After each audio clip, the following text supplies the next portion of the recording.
मक्का मुअज़्ज़मा का शहर, सन 930, हज का दिन, और लाखों हाजी काबा के गिर्द तवाफ में मसरूफ थे कि अचानक एक लश्कर मक्का मुअज़्ज़मा में दाखिल हो गया। इस लश्कर ने हाजियों पर हमला किया और हाजियों का कत्ल करना शुरू कर दिया। ये थे क़रैशिय्स, जिन्हें तारीख में क़रमती भी कहा जाता है। एक ऐसा फ़िरका जिसका मानना था कि हज और बैतुल्लाह की इबादत बातिल है। इस फ़िरके का लीडर अबू ताहिर अल जन्नाबी सिर्फ एक 24 साल का नौजवान था, जिसने मस्जिदुल हराम में घोड़े दौड़ा दिए, हाजियों पर हमला किया और उनका कत्ले आम शुरू कर दिया। और फिर इसने एक ऐसा काम किया जो 1400 साल में न कभी किसी ने सोचा, न कोई सोचने की जुर्रत कर सकता है। इसने हजर अस्वद काबा से उठा लिया, वो पत्थर जो हदीस नबी सल्लल्लाहु अलैहि वसल्लम के मुताबिक जन्नत से आया है। लेकिन यह किस्सा सिर्फ एक चोरी का नहीं है, ये किस्सा है उस पत्थर का जो जन्नत से जमीन पर आया, जिसे खुद रसूलुल्लाह सल्लल्लाहु अलैहि वसल्लम ने अपने हाथ से नस्ब किया। वो पत्थर जो क़यामत के दिन जिंदा होगा और गवाही देगा। और यहाँ पर यह जानना भी ज़रूरी है कि मॉडर्न साइंस इस पत्थर के बारे में क्या कहती है और 4 school of thought modern science में आज कौन से मौजूद हैं और वो इसको कैसे डिफाइन करते हैं। कहानी क्या है, आइए समझते हैं।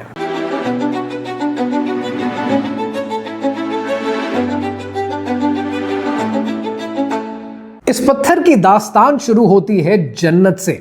जामे तिर्मिज़ी की हदीस नबी सल्लल्लाहु अलैहि वसल्लम के मुताबिक हजर अस्वद जन्नत से उतरा और वो दूध से ज्यादा सफेद था।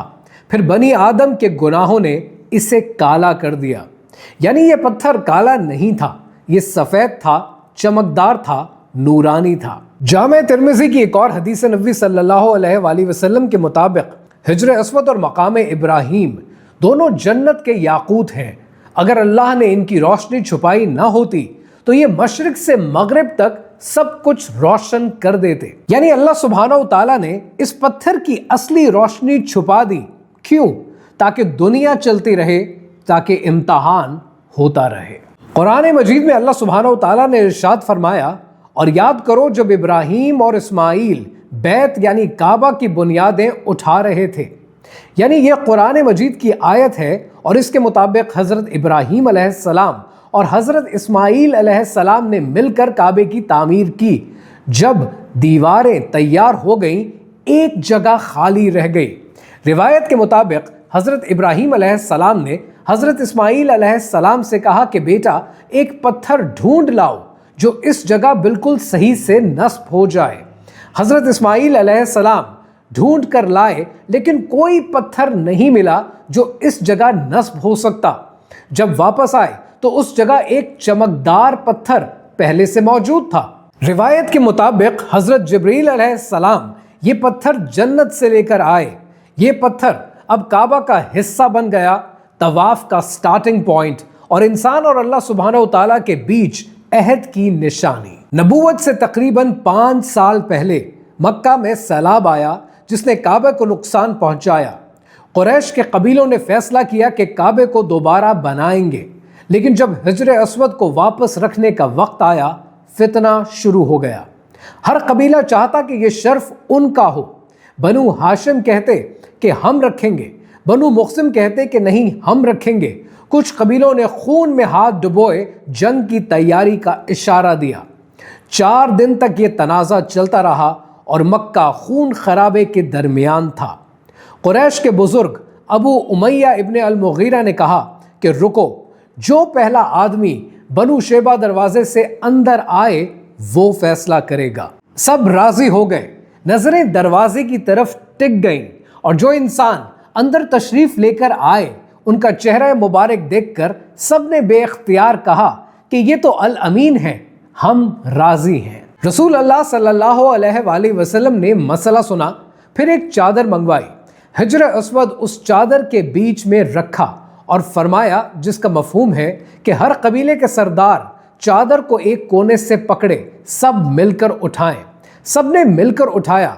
जब पत्थर अपनी जगह के करीब पहुंचा तो आप सल्लल्लाहु अलैहि वसल्लम ने अपने मुबारक हाथों से इसे उस जगह पर रख दिया। جنگ ٹل گئی، خون خرابہ بچ گیا اور رسول اللہ صلی اللہ علیہ وآلہ وسلم کی حکمت کا سب کو پتہ چل گیا۔ سن 930 8 ذی الحج، حج کا دن، لاکھوں حاجی مکہ میں جمع تھے۔ کسی کو نہیں پتا تھا کہ ان کی طرف ایک لشکر بڑھ رہا ہے۔ قارمیشنز، یہ اسماعیلی فرقہ جو بحرین میں قائم تھا، ان کا لیڈر ابو طاہر الجنابی، جس کی عمر صرف 24 سال تھی، لیکن وہ پہلے ہی بصرہ لوٹ چکا تھا، کوفہ جلا چکا تھا، عباسی خلیفہ بغداد میں کانپ رہے تھے۔ جب مکہ کے دروازے پر پہنچا تو اس نے کہا کہ میں مسلمان ہوں، مجھے حرم میں داخل ہونے کا حق ہے۔ اس نے قسم کھائی کہ وہ امن میں آیا ہے، پر یہ جھوٹ تھا۔ جیسے ہی اس کی فوج شہر کے اندر داخل ہوئی، وہ حاجی جو طواف کر رہے تھے انہیں کعبے کے سامنے قتل کیا گیا۔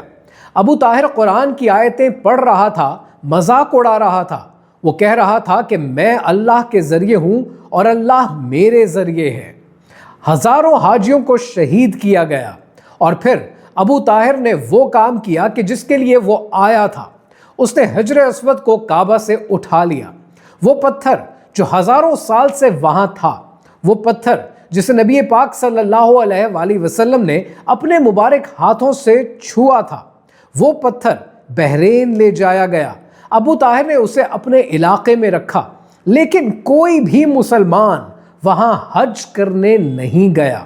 لوگ مکہ آتے رہے، اس کونے کو چھوتے رہے جہاں پتھر ہونا چاہیے تھا، ایک دن کے لیے نہیں، ایک سال کے لیے نہیں، بلکہ 22 سال تک۔ روایت کے مطابق ابو طاہر الجنابی کا انجام تسلی بخش نہیں ہوا۔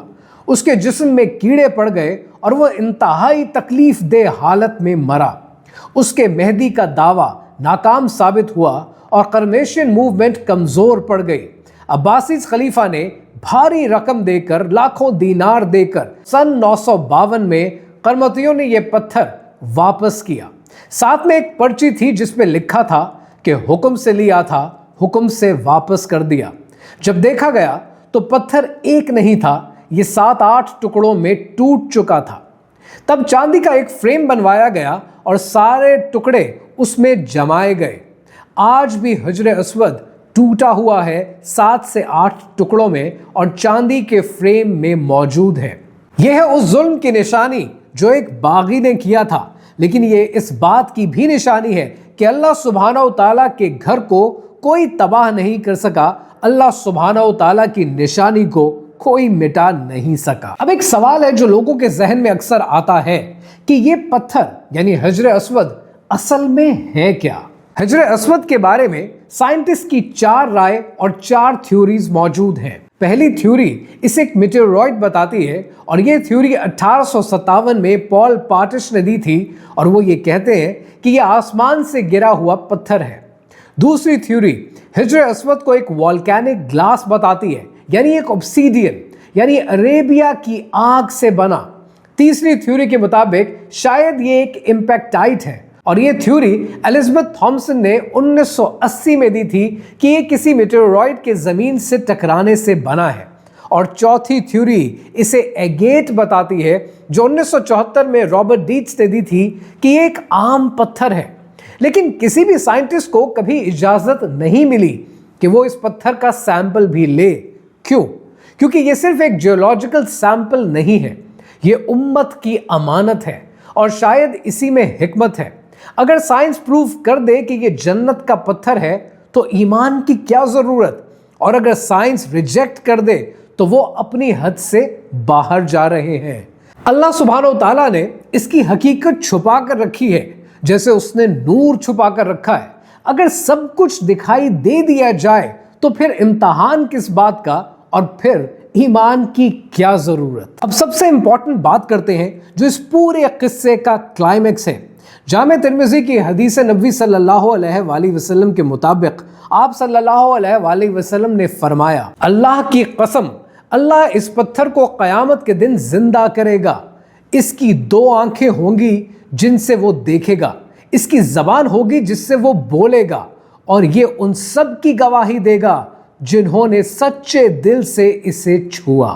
اب ذرا 1 منٹ کے لیے سوچئے کہ ہزاروں سال میں करोड़ों लोगों ने इस पत्थर को, हिजर अस्वद को छुआ होगा। कुछ ने सच्चे दिल के साथ, कुछ ने गुनाहों में डूबे हुए और कुछ ने रियाकारी के साथ। और ये पत्थर चुप है, लेकिन कयामत के दिन ये जिंदा हो जाएगा और कयामत के दिन ये गवाही देगा। तो जब आप तवाफ कर रहे हो, इस पत्थर को छुएं, इसे चूमें या इसकी तरफ हाथ उठाएं, तो एक मिनट के लिए ये सोचना जरूर चाहिए कि आप किसी पत्थर के आगे नहीं, आप एक गवाह के सामने खड़े हैं जो कयामत तक चुप है और कयामत के दिन वो आपकी गवाही देगा। अब वो आपकी क्या गवाही देता है, ये आपके कंट्रोल में है। क्या वो आपको रियाकारों में शामिल करेगा, क्या गुनहगारों में शामिल करेगा, या सच्चे दिल से छूने वालों में शामिल करेगा। हजर अस्वद एक पत्थर है जो जन्नत से आया।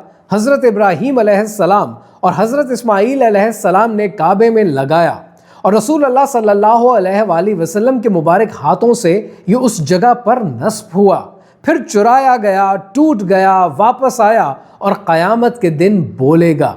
लेकिन इस किस्से का सबसे अहम सबक ये है जो हज़रत उमर रज़ी अल्लाह ताला अन्हो ने इस पत्थर को चूमते हुए फरमाया कि मैं जानता हूं कि तू सिर्फ एक पत्थर है, तू ना नुकसान दे सकता है ना फायदा। अगर मैंने नबी पाक सल्लल्लाहु अलैहि वसल्लम को तुझे चूमते ना देखा होता तो मैं कभी ना चूमता। हम इस पत्थर को नहीं पूजते, हम अल्लाह सुब्हानहू तआला की इबादत करते हैं। हम रसूल अल्लाह सल्लल्लाहु अलैहि वसल्लम की सुन्नत निभाते हैं। ये पत्थर एक निशानी है, एक याद दहानी है। ये उस अहद की निशानी है जो हज़रत इब्राहीम अलैहिस्सलाम से लेकर आखिरी मुसलमान तक है।